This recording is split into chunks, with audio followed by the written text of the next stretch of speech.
Hello friends, here we are after the video of 30 days of inner journey, Thought is Life, chapter 1.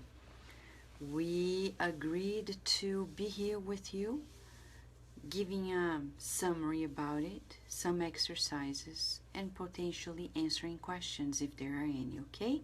So feel free to ask questions. This chapter 1 is about mirror of life. Basically, Emmanuel is summarizing to us that what we think, what we feel, is going to be in our mental field, and it's going to reflect to our life, everything that happens to us. These mental reflexes, they not only emit thought forces and create thought forms, as Kardec says in the book Genesis, but they also open pathways for us to receive a like-minded force. And that's when we need to pay close attention. There is not a single thought and a single feeling that doesn't receive a similar force through us and for us and to us.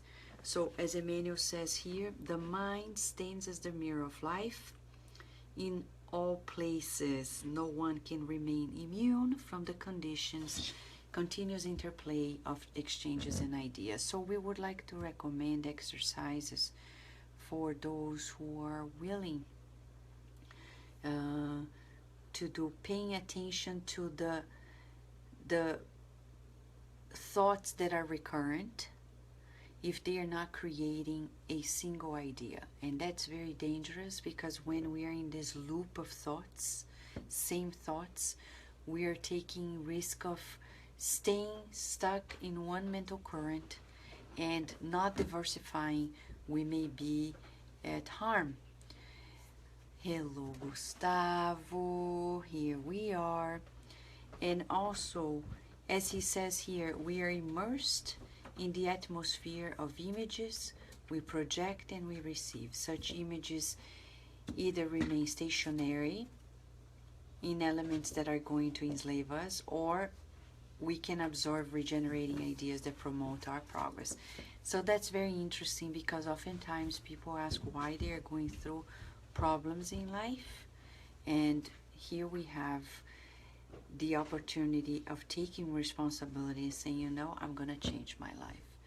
But Vanessa, nothing's changing. It doesn't matter. It begins with the inner recipe. It's like when you make a cake. If you look at the ingredients, egg, flour, sugar, though it's not too good, or we have milk. When you look at the ingredients, you're like, no, this is not gonna turn into a cake. I almost imagine sometimes the wisdom of people who were inspired to create these beautiful recipes. But when you look at the ingredients separately, you don't believe it's gonna turn into anything. But they do. So it's an example to us. Each thought we create is like one ingredient of our mental recipe. And we keep putting this and mixing that, then it's gonna create something we're like surprised, like, oh, what have I created in this life? Don't be surprised. Look at the separate elements. Today, what is the most common thought you had today, January 4th? What was it? I have here Carol Correa with me. Hello. Hello, everyone. Right, Carol, let's talk a little bit together here. Okay. Together. So if today we think a little bit about the thoughts that we had. Let's give an example. I thought about my parents because they were leaving to Brazil today. Yeah. So they were very much in my thoughts today. Yeah, that's interesting. And then no matter what we're doing, we're keeping those in our thoughts, right? So how did you feel somehow divided? Yes, at times I felt sad because I wanted to be with them, and at times I felt joyous because I had the opportunity to be with them. So it was like two Carolinas in one. Now imagine, Carol, if you keep yourself like that for the rest of your life. What can potentially happen? I won't find my own way because I will constantly be fragmented, and a fragmented me doesn't have my own full divine potential. God is meant to be as one with us. So if I'm fragmented, my opportunities to engage with God are lesser. Exactly. So Carol was sharing with us this word, fragmentation.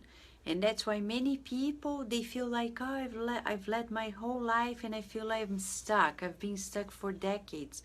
Why?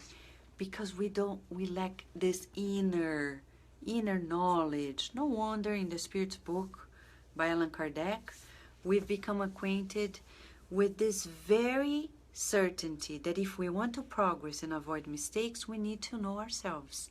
Well, how much do we know? Let us talk a little bit about techniques we can use to boost this self-knowledge in order for us to really understand which state of mind we're creating every day. We need to have practical tools. So let us brainstorm, right, Carol? Right. Some techniques, because there are so many, and you also may know some you can share here, and we can learn from one another. So let us share, for example, one thing people do is journaling, but sometimes people feel difficult to journal because they feel like, oh, but I don't know where to begin. What do I write? How do I write it? Simple.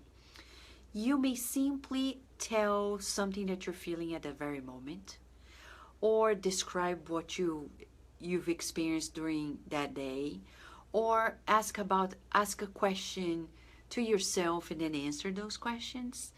And this is one way of knowing yourself, because you'll be surprised. The minute you start penciling it in, you're gonna see it differently. You're gonna see it in a different perspective. That's one thing. Carol, can you share another technique of self-knowledge, please? I like asking myself the following question: have I been making room for a power greater than myself in my life? Doesn't matter if I call it God or whatever it may be. Am I making room for this divine connection? And if I try to log in, literally, the times when I felt that connection, I feel much more gratitude for life, and I feel much more divine in my essence. That's a good thing. Questions that we can raise and go through the process of inner knowledge. The other thing is meditation, as you know. Vanessa, I don't know how to meditate. Even the Buddhists, they recommend do mindful meditation first. What is it? Use your breath to ground you in the present. What a blessing it is.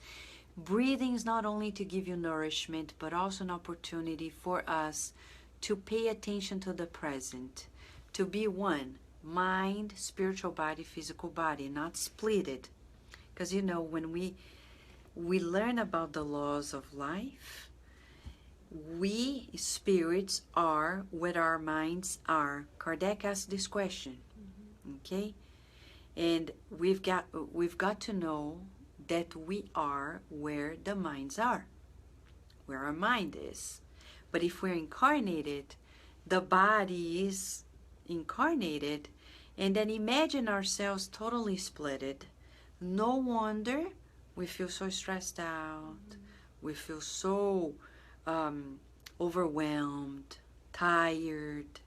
So what do? Breathe in and out deeply, listening to the breathing, more or less like this.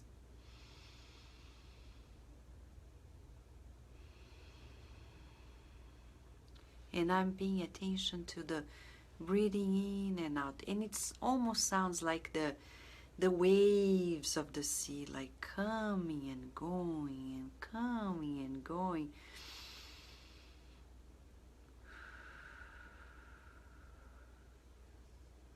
And then at that moment, I may ask, what am I feeling now? Where does it feel in the body? Because the body is to be used not only to eat, not only to work, and etc., etc., but also as a thermometer of feelings, thermometer of vibratory tone. Hello, Renata. Hello, Solange. Good to see you. And Jonathan. And Jonathan. It's good to have you all here.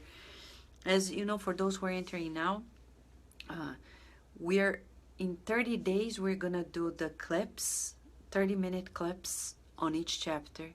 And then the other part, we're going to do the Q&A live or the therapeutic exercises. And we're doing this for several reasons, as we have already explained. First, because Carlos and I cannot be simultaneously at this hour. During the day is hard because of work.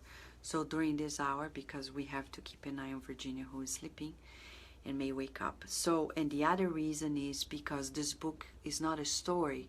It's about guidelines. It's more objective.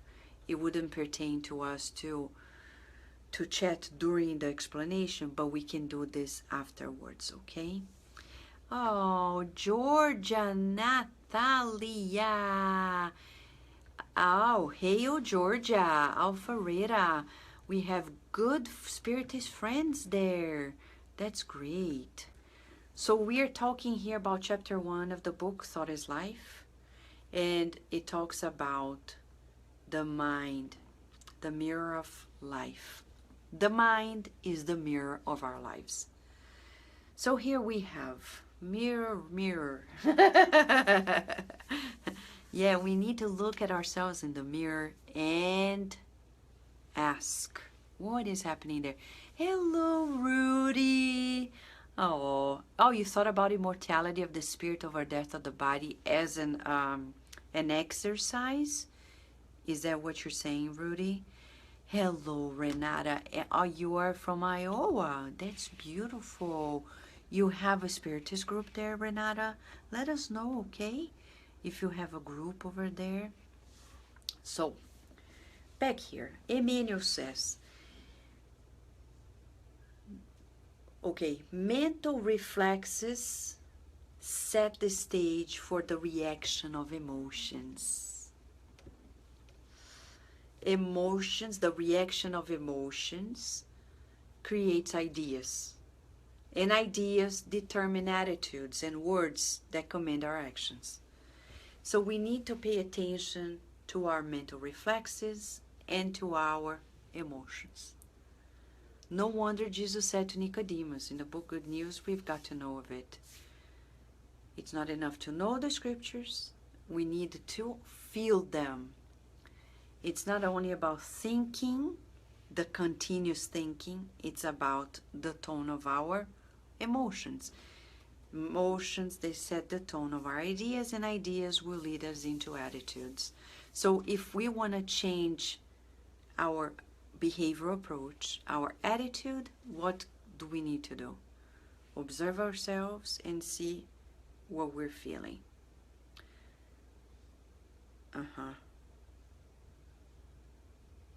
Okay, Rudy, thank you so much for sharing your thought. I got it now. So, Carol, isn't that interesting? Because he talks about mental reflexes, and let's not forget these mental reflexes he's talking about. He's talking about the also in the sense of what we're meeting and what is being manifested. Okay? So we can't forget that we are emitting thoughts, creating currents of thoughts that Andre Luiz is going to explain. It can be positive, constructive, or negative, destructive. There's no in between. It's either or.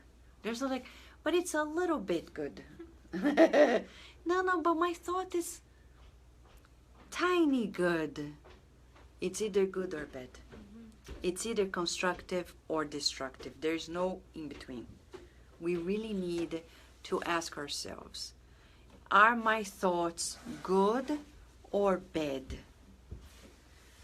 If you could statistically verify your thoughts, why not doing this exercise for one day? and trying to think and put it down. Use your phone. Open the notebook and write it down. Thought. You don't need to write everything, but just say, thinking about my parents' emotion, bittersweet. Yeah. So it's hard even to categorize. We need vocabulary. And that's another good thing. I'm going to give you a tip.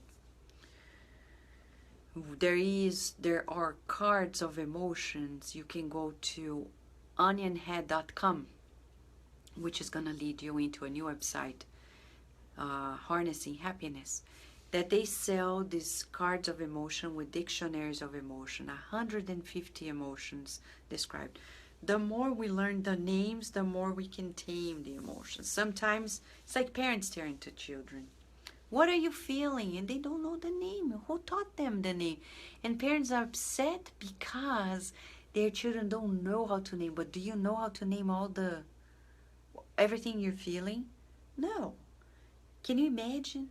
There are already 150 emotions categorized by science. 150 emotions. So we need to know what they are to learn how to tame them, how to manage them, and thus create ideas that are healthier. It needs to be healthier. So Carol, he says here, in defining the mind as the mirror of life, we recognize the heart as the reflection and the brain as the center of its undulations, generating the force of thought that can move, create, transform, destroy, and rebuild in order to achieve refinement and sublimation. Right? Yes. It's like the clay. Like clay. The clay of life. In the book Genesis, when Kardec, he talks about the fluids, how we create thought forms, the photography of our thought, and each thought creating thought forms. And the more intensity and the frequency we apply onto those thoughts, the sooner they will manifest. So you've heard about the people who talk about the law of attraction. Yes. But they don't understand why sometimes, right? This happens, right? Right. In the books that Andre Lewis psychographed through Chico Xavier, he gives us a very clear picture of how that happens. For instance, he describes not walking, but volitating down the streets of a city in Brazil and seeing the clouds of thoughts around us. So we literally live and breathe our thoughts, and the Spiritist books that came to us already give us a very, very detailed picture of that. So that's not science fiction, even though it may feel like it. That is reality documented in the book psychographed by Chico Xavier. That's why we say that we are what we think and we think what we want to be. And this is why mirror work may be important for us to engage in. Affirmations are so powerful, because as we affirm a new reality, we become the new reality. Exactly. So the power to change our lives for the better, of course, is literally within our hands, and most particularly within our minds. Kardec says that the thoughts are the hands of the spirits. So because we are all incarnate and discarnate spirits, we have those hands handy, available to us at all times. Exactly. Thank you so much, Carol.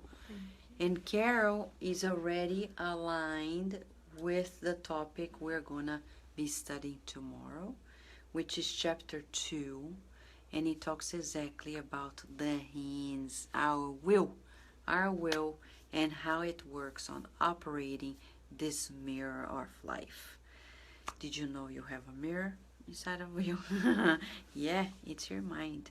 Andre Lewis, in the book Evolution in Two Worlds, talks about the mental body and how it affects us big time, right? Solange saying hi. See you Sunday in Connecticut. Absolutely.